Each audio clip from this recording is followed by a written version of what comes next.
you just want the best for your kids, you know, and you kind of explain to them, we love you. Look, we know you're going to want to open your wings and you're going to want to go off and do things, but still as parents, we love you and we just want the best for you.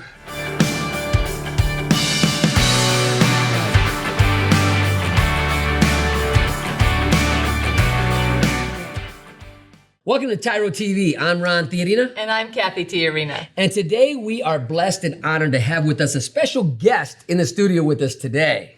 So as we think about what does it mean to have a healthy family and the importance of healthy family and actually helping the next generation thrive, we thought, you know what, we need to have Jim Tabler on. So today we are super excited to have Jim to talk about legacy, about impacting your children and how that impact goes forward. But I want to start off, Jim, with talking about how did we meet? Where did you and I first get connected? Well, I think it was Allen Correctional. Allen Correctional Institution in the state of Ohio. That's right. I was working in the gym. Wait. Were you doing time? No. I was working in the gym. I was a staff member in recreation with Bill Yetman and Rob Phillips and all those guys. Man. And you were always, we had to drag you out of the music room. Love playing your drums. Yeah. Love playing your drums. But I worked there and 20 or 32 years in corrections, and it was a good career. Well, it's good to reconnect. It's good to hear your story, and we're gonna get, as we get deeper into this, we're gonna talk about the things that he had to overcome, and so everybody's got a story, right? Wait. Right. So I just want to clarify. So you met while you were incarcerated. When I was in prison. And you were working at the institution. Yes, you were in corrections. And yet now you guys are friends? Like, is that okay? It's, you know what? It's more than okay. I think it is. Yeah. We were actually, I don't know if we were acquaintances in the gym. Do you call that? But Jim was actually one of my CEOs in my life, a chief encouraging officer. And he was always pushing, not just me, but everybody who come to his office and come to his area of work, which was the gym. Because Jim, back in the day, he was, you're like a bodybuilder, right? And we'll talk about, how you got to be slim and trim today. But he was as a younger man, he was, probably bench pressing 325. Really? It was nothing. Yeah, because like when the gym would shut down for count, that would give us an opportunity to go in the weight room and work out. Oh, so wow. we were able to utilize that too. So yeah, it was, I always thought, when Ron would come in, it's like people didn't really know how to pronounce his last name. So I think you came up and just said, just call me TJ. TJ, that's what they called me. Yeah, and so later on, about 2 years ago, me and you were at the same volleyball match. I think your daughter was playing. Yeah. Oh. I looked down and I told my daughter, I think that's TJ. TJ. He goes, Jimbo. So we called him Jimbo. Yep. And so that gives me goosebumps right now, just being able to meet and connect again. And because I've been home 18 years. Yeah, but what you guys have done has been incredible. Yeah. I just want to tell you that. It's amazing. Thank you. Amazing. Thank you. We're going to pause. We need to take a quick break. And when we come back, we're going to hear more about Jim's story and legacy. So stay tuned. You don't want to miss this. I'm your coach, Tremaine Hall. We're looking forward to getting you to the next level in where you want to be in fitness. Our whole method is to make you mentally tough and also physically strong. We're going to start with dynamic warm-up, lower core, upper body, and also full body blast. Get ready to take your fitness to the next level with TYRO Fit and Stenos. Welcome back to TYRO TV. Today we have a wonderful guest with us, Jim Tabler, a great friend of ours, somebody I met while I was incarcerated, and to be able to reconnect on this side of the fence. Years later. Not only years later, but in a position in our lives where we're thriving, where we're living. We're not held back and held bound by our story. Right? And nothing's holding us back to becoming successful. And so this next segment, we want to talk about legacy. What you've been able to do and build since you retired from the Department of Corrections, and what you did while you were there, and how you prepared yourself for such a time as this. First of all, I would say the legacy started with my grandfather. We moved here from Virginia, and it was the year of the blizzard. 1978. Yes. Wow. And he was farming and raising hogs. And one night we were sitting there eating ham. And I told Grandpa, I said, what's our allowance for working on the farm? Oh, man. He looked at his plate. He said, You're eating it. That's right. He said, you're eating it. And from then on, I knew, okay, you better tighten your belt and get ready to do some work because you're going to earn it. And we talked about my dad. My dad was kind of a quiet guy, but when he got upset, it was not good because you had done something wrong. But, he was in the Navy for 23 years. Oh, wow. So he was overseas a lot, but, it was really my mom that raised a lot of us, my 3 brothers. And So there's 4 brothers. 3. Total 4 boys. Count me, 2 brothers. Okay. counting you as 3. Yeah, I was the middle one. So, Oh, my. yeah. Then when he retired, he was just a quiet, he led by example. Yeah, okay. And so he became a custodian at the high school we went to. And so I really honored him. He was just an incredible guy that, like I said, he led by example. And, we'd have great conversations together. And, today I miss him because him and my mom are both gone. So Okay. he really is the one, I think, that gave me the work, him and my grandfather, and the work value and being able to, if you're going to do something, you're going to do it. And if you say you're going to do it, you're going to do it. Wow.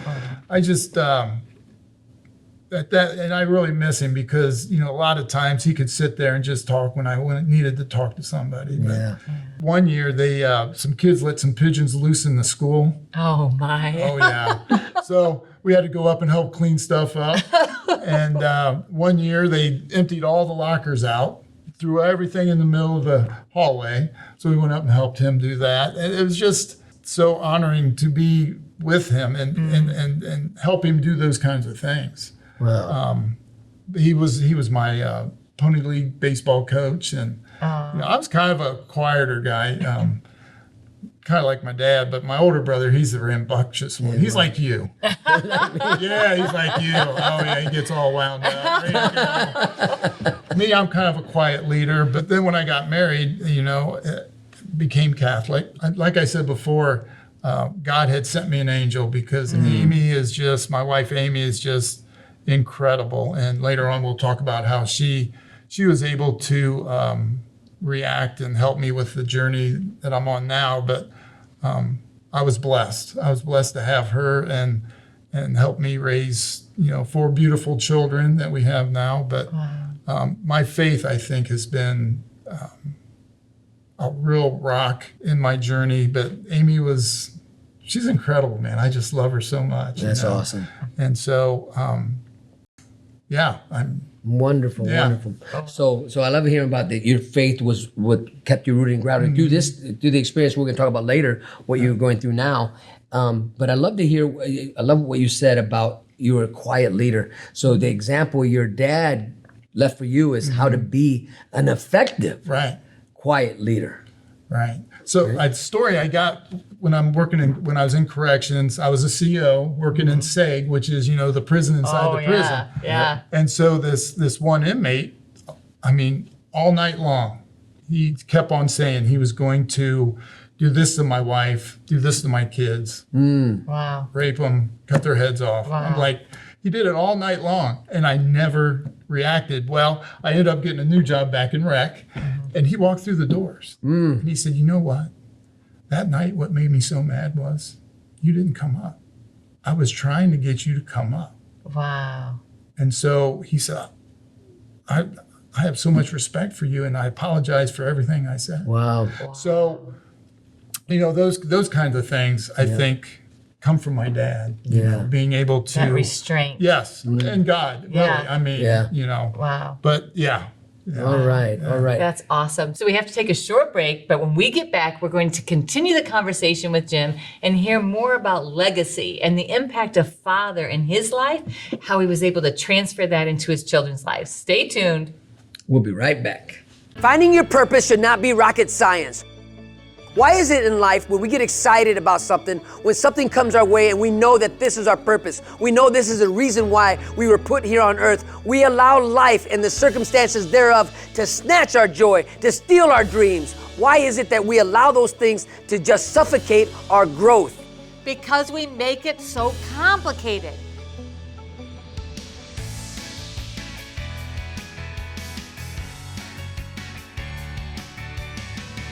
You need a program that shows you the process, that lays it out in front of you so that you know exactly when you're on track to unleash your fullest potential.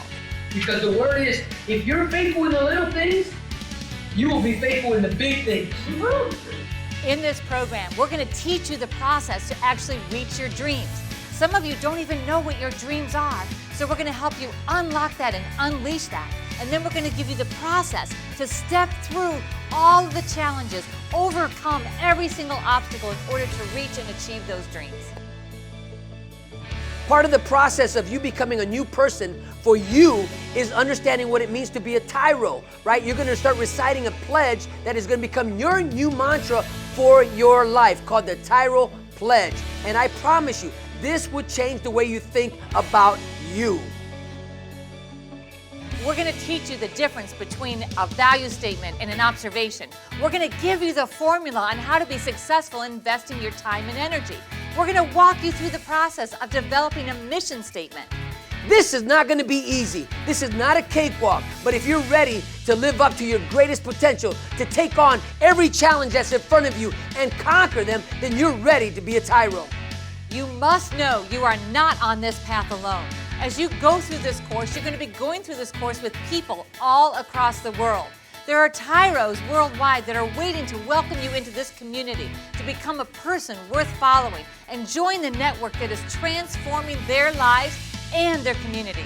The greatest honor of completing TYRO is to earn the TYRO pen. Many people from across the world, from all walks of life, have earned the TYRO pen by completing the 12 workshops that are in this program. But just because you signed up, and maybe you showed up for one or two of them, doesn't give you the right to earn the TYRO pin. You must complete this entire program to be pinned a TYRO. This pinning is an outward symbol of something that's happened on the inside. Because throughout the TYRO process, you are going to be awakened to your purpose and your dreams. Your heartbeat begins to resurrect and beat again for the passion of being a leader in your home, your community, and your workplace. If your dreams don't scare you, then you are not dreaming big enough. Sign up for this program if you're ready to be pushed to your greatest potential. Sign up for this program if you're ready to live the next level of life. You have what it takes. Everything that you need is right inside you. We're here to help you pull it out, your greatest potential. Quit running from yourself. Become the man or the woman that you were called to be here today, right now.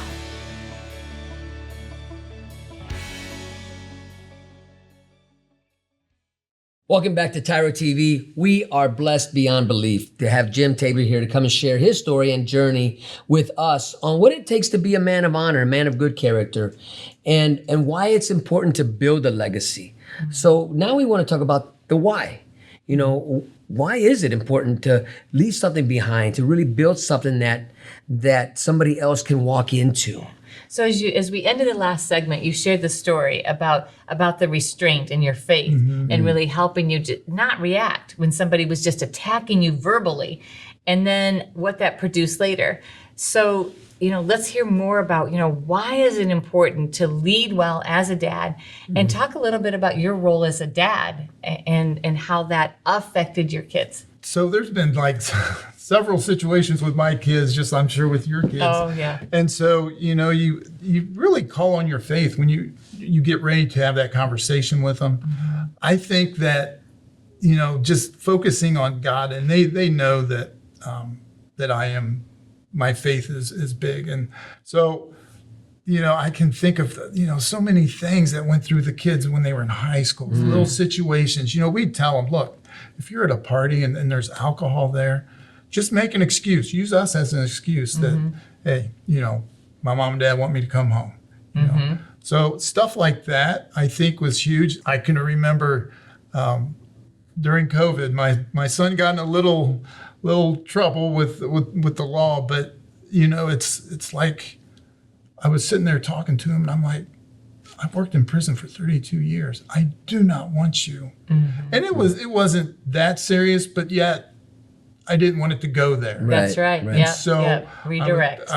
So I'm telling them, look, you don't know how this would follow you in your life, you know, which I'm sure, you know, Yep. Oh, yeah. you guys know. It's like, you just want the best for your kids, you know, and you kind of explain to them, we love you. Look, we know you're going to want to open your wings and you're going to want to go off and do things, but still as parents, we love you and we just want the best for you. It's funny, we were just visiting my middle daughter down in Dayton, and we were getting ready to leave. She said, I know I've changed the whole thing here, but when you get home, you give me a call.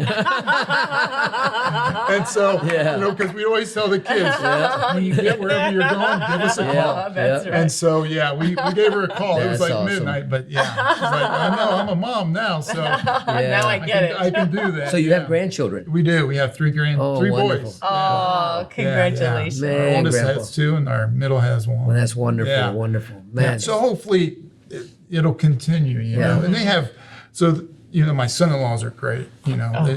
They're good family oriented, and you can just see the love when they hold their wives and their babies. Yeah. And know? you could not ask for anything better. Oh, I know. Oh, you're so Yeah. blessed. But awesome. So So as you looking at the legacy you built now you got grandchildren, you know, if there's any, what is it that you can teach them right now? You know, I know they're babies and stuff, but Right. but if you were to teach your son-in-laws something, hey, make sure this is something that my dad practiced and now I practiced in my kids. Is there something that that you can give them or give even the audience here? Yeah, I can think of several things. So just your word goes thousands of miles. I mean, keep Your word. your word. And so when my daughter did a video with her oldest son, in the background there was Christian music playing. Well, me and Amy are just huge Christian music people. So the next 3 months we're going to concerts, you know. And so I'm like, you know, for a little child, they may not know right then, but they will remember that kind of stuff. Because our children remember, you know, so many things when they were younger. And so they're practicing that now with their kids. But like I said, just lead by example.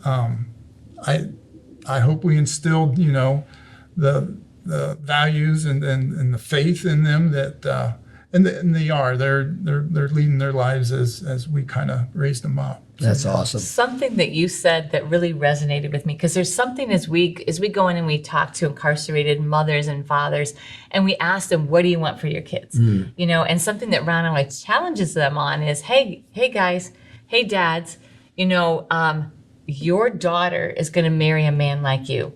So if you don't want your daughter to marry somebody like you right now, you need to be flipping that script right away in order to lead her. And so when you said your sons-in-laws are great dads and great husbands, and you love just seeing the love and that they're family men, what a powerful legacy of the way that you led your daughters, because then they married somebody like you that loves them well, protects them and their family. And I don't think we can understate the power of that, the power of influence of dads in their daughters' lives. So I'm seeing here that we need to take another break. Yep. So when we come back, we're going to ask Jim to give you how. How can you begin to lead well so that it affects your family for generations to come? Stay tuned and we'll be right back. Dear son, it's been hard these last few years, watching you grow up without me in the picture. Never taking the time to find out how you were or what was going on in your life. You're just a boy, I thought. You don't need me. I didn't need my dad. He was never around, I told myself. But I was wrong, son. I'm supposed to be a grown man. I was selfish. I was stupid. I was thinking of me, not you. If I could go back, son, and change things, I would. It's taken me all this time being selfish to finally grow up and realize I need to be a responsible man. That's what I finally learned, not from prison, but the TYRO program. It's all about becoming a better, stronger man. Wish I would have gotten it sooner. Everything looks different to me now. I'm a changed person. I know I need to be there for you now. It's not about me anymore. It's not about being cool. It's not about who I run with. It's about Mom. It's about you. It's about being a better man, learning something new in my life. It's about being a TYRO, a man worth following. I'm your dad. You're my son, and I love you. I am a TYRO. I'm a TYRO. Dad. If you think you have what it takes to be a TYRO or just want to know more, contact your local Ridge Project facilitator or your caseworker. Well, welcome back to TYRO TV, and we are having a wonderful conversation with Jim Tabler on legacy and being a dad, being a grandpa, being a husband, and what does that mean and what does that look like? And I'm so grateful to hear how your dad was a quiet leader in your life, and now you exemplify that. Well, even talking about your grandfather. So we're looking at 3 generations deep, dads that were present for their kids, that knew how to work hard, how to be a leader in their home, their community, and the workplace, which is super powerful. So in this segment, we really want you, as our listeners are listening, they're wondering, okay, what do I do? Particularly those dads that are still in prison. So what are things that they could do to begin to build the foundation so that as they transition back out into their kids' lives, that they are leading well? And it's really important that while you're there, what can you do to prepare yourself so when you hit the streets, you're ready? Right. Well, the one story, so I've been, last year and a half, been reading a guy called Chris Wark. And I know you guys talk about the haters out there. And so Chris Wark says, just envision, if you ever see a bucket of crabs, there's always one crab trying to get out. All the other crabs are trying to stop him from getting out. Those are the haters. And I would tell guys that are incarcerated, change your lifestyle and don't let those other crabs pull you down.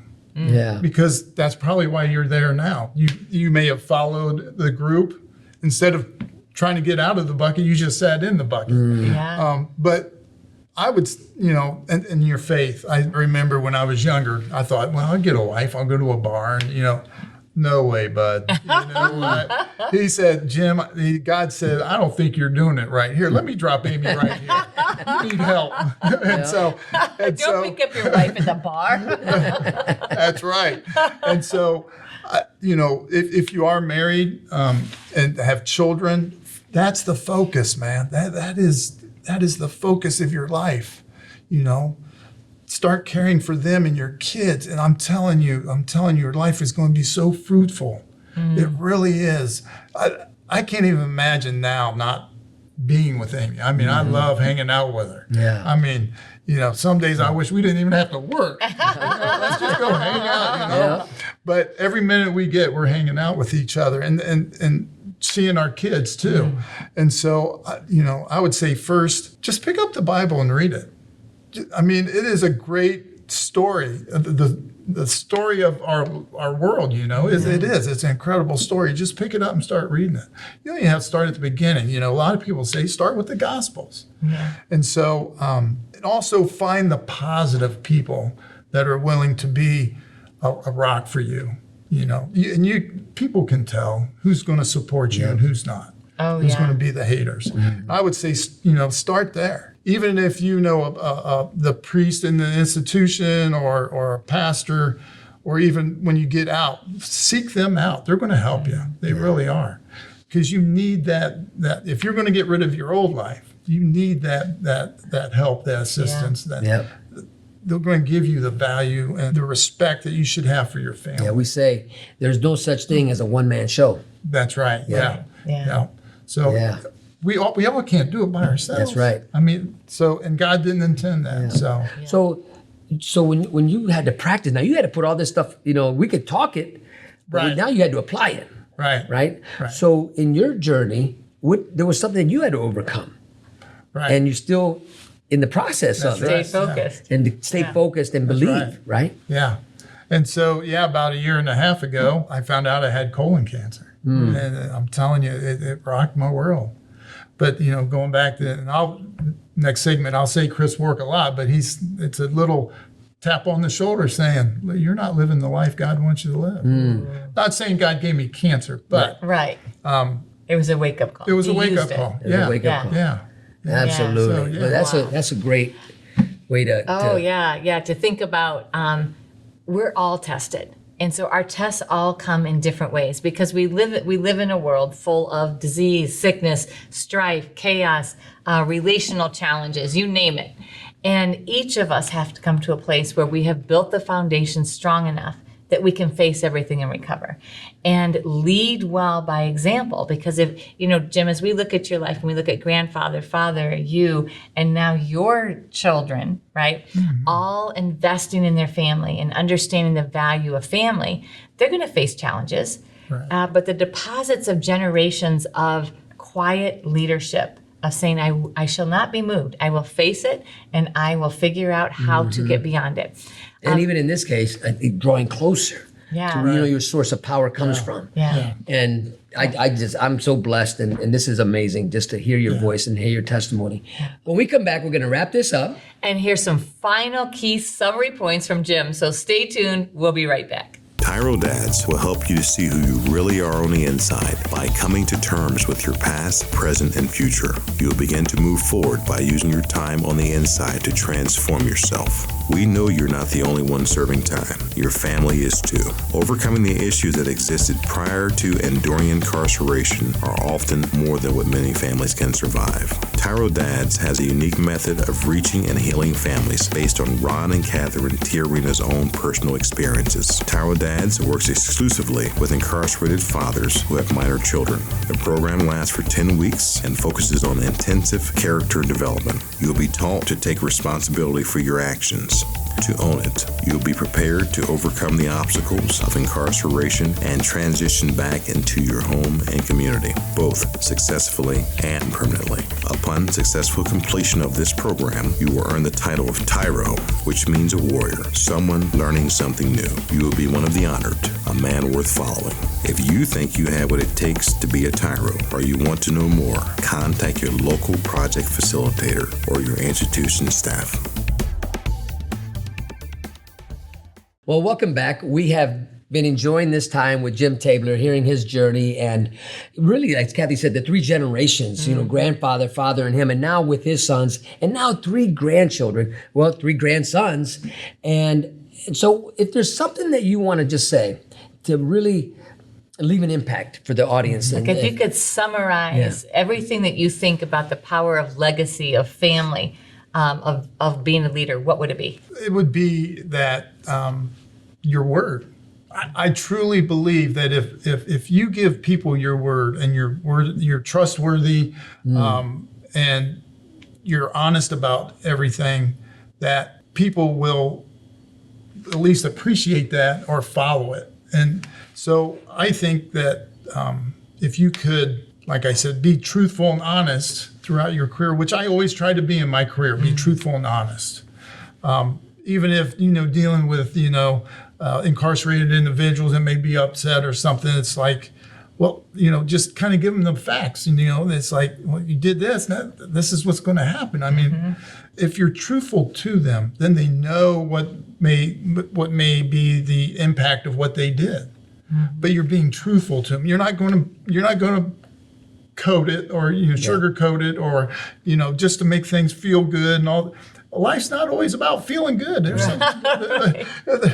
It's tough. It's tough. It's tough. But if you have your faith and a good supporting cast, and you have your word, you will be unstoppable. So we got your faith, a great support network, and your word. Yes.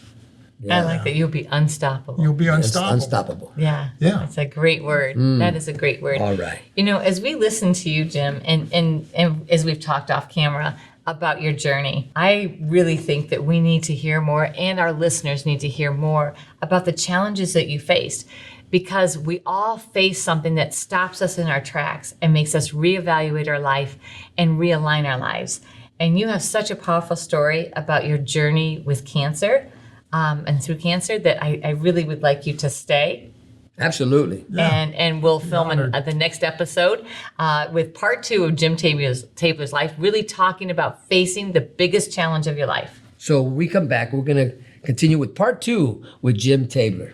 So we want to thank you for taking time today to allow us to be part of your journey and being with us as we interviewed Jim today. So always remember, until next time, that we are rooting for you.